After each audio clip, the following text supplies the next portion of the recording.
just build a client for that. Instead, we had our client pick up our box at our facility and bring it across the border themselves. They paid the tariff, and then they got reimbursed from the Canadian government within 30 days, so it actually never even went off their books. So that was also a big cost savings for them. Depending on how big your product is that you have to bring across the border, $20,000 is worthwhile. Last one, Northern Canada, deliveries, weather, communication and reception for dealing with technical issues. Lots of things in Northern Canada, if you're considering there, that are real everyday problems. Also, testing methods across the border. We had to do a lot of analysis of performance on site, and there's different testing methodologies in Canada versus the U.S., and so there was some kind of conflicts there. Okay. Here's kind of that beautiful Northern Canada tundra there. And last one, this was just kind of this is a strategic partnership that we put together in about the last 12 months. This company, Ledport Group, out of Vancouver, around 5,000 employees. And the only thing I really wanted to say here is, if you were looking, I think a strategic partnership is a great way to approach Canada. It has been for our business. We don't have to hire people, set up an office, do some of those things. We found a partner that had complementarity with our business. So they had infrastructure and people and support that was not in conflict with what we were doing. So there was no fear on either side of either one of us kind of stealing each other's business. There wasn't anything we could do either way. And the other thing is, don't kind of jump into it too quickly. At first everyone was like, we want a JV, we want a license, we want something formal in writing, spell it all out. It's like, let's just wait a little bit and see where the relationship goes. And you can do kind of staged relationship agreements. Start with just with an MOU, and then maybe get to a JV or a licensing or something else. And then that way you kind of both work into it and reduce your risk of, your client, from either side. Your partner may say, oh, hey, look at this thing I just found, and they have more leverage, or you may find something with more leverage, and just wait until that kind of develops, and kind of like it's just like a real relationship, really. So there we go. Last one. Just great resources for us. Washington State Department of Commerce, Andrew Crowder there, Consulate General in Canada. Our accounting advisory is super helpful. Moss Adams and UPS Freight Services. So those were some of the groups we consulted a lot during all of these projects. So, thank you very much.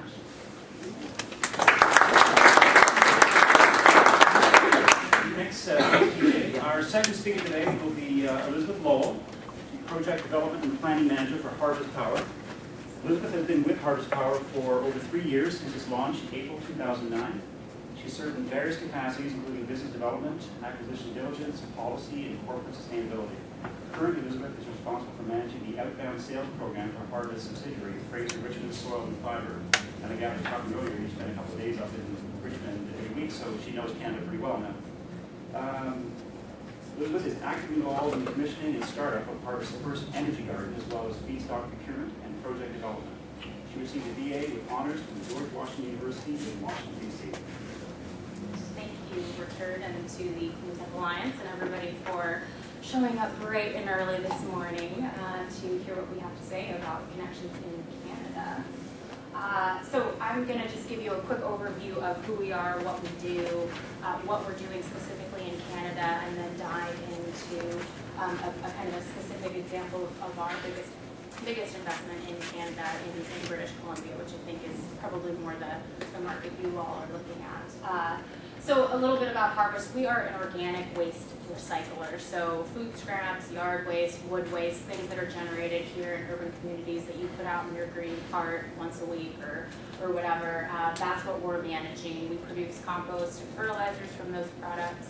And then very shortly, at the end of this month, we will be starting to produce renewable energy from primarily food waste as well.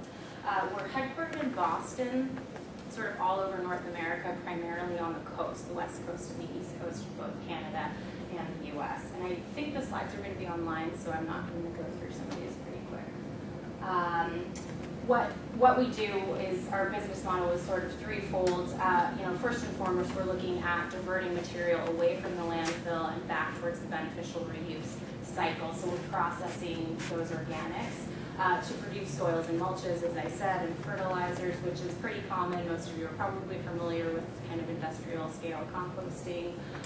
Our sort of next generation value add is the production of energy from these materials, which is in addition to producing fertilizers and compost.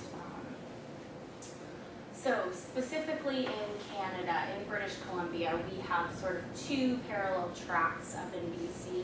We do organic waste management through a company formerly called Fraser Richmond Soil and Fiber. It's a large composting facility in Richmond, processing, like I just said, the food scraps, the yard waste. We also sell over 300,000 cubic yards of compost locally back into that market. And a lot of our contracts are with the municipalities and with Metro Vancouver, which is sort of a regional regulatory and permitting body in the Lower Mainland. We also run a construction and demolition waste management company. I'm not going to go too much into that because it's not really our core business. But basically what we do is we take mixed construction demolition waste, separate out the recyclable material, the ferrous metals, the non-ferrous metals, the wood, sell those back on the recyclables commodity market, and then we also produce a renewable fuel, wood waste, that some of the big coal users, cement kilns, paper processors, use to offset their coal. We are also in London, Ontario, which is southwest of Toronto by about 2 hours. We have what's called a low solids anaerobic digestion facility currently under construction there, slated to open at the end of this year. And we're going to be recycling food and food processor waste, so really liquid streams of organic waste, and producing renewable electricity. We're selling that to the Ontario Power Authority. Part of how we got into Ontario in the first place is the material that we're going to be processing was going to landfills, was going to land application where they just sort of spread it over farms and empty acreage. A combination of policy and high landfill tip fees allowed us to come in and say, we can take that material, we can process it for cheaper, allow you to meet your regulations. Some of the material was also going to established composters that were having a lot of trouble with things like odor, water runoff, because they just weren't set up to manage this kind of material. They didn't have the right technologies in place. So we were also able to come in and say, hey, we have a better system for managing these materials.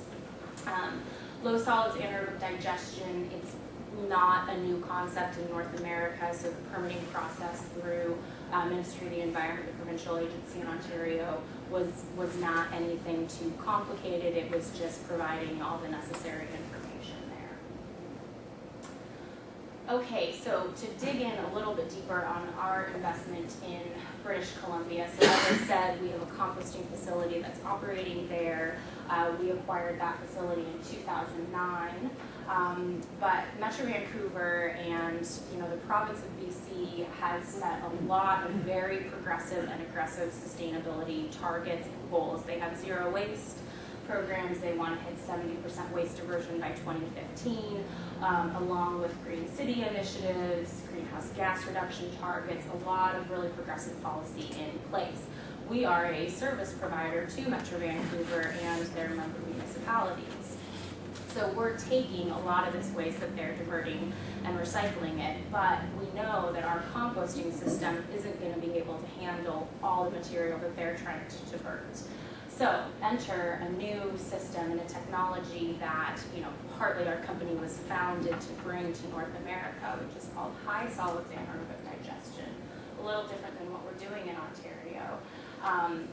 We saw what British Columbia was doing, what our partners were asking us to do in terms of processing their waste, and we saw a real opportunity to help them get there, harness, the energy potential of food scraps from the waste stream, and really kind of create a win for our company in British Columbia, and then also meet the needs of Metro Vancouver member municipalities, and then even the private enterprises, restaurants and grocery stores. One thing that Metro Vancouver is doing that Seattle hasn't even done is they're going to be banning organics from the landfill over time, starting in 2013. So businesses have to find a solution for their materials, and that's part of what we're doing. But how did we get from knowing, okay, we want to enter the Vancouver market with this, computer-generated schematic and build something? We had to go through some permitting. Obviously, our composting facility is already permitted, but we needed to get some air permits, building permits. We're a little bit unusual because we sit on Crown land, so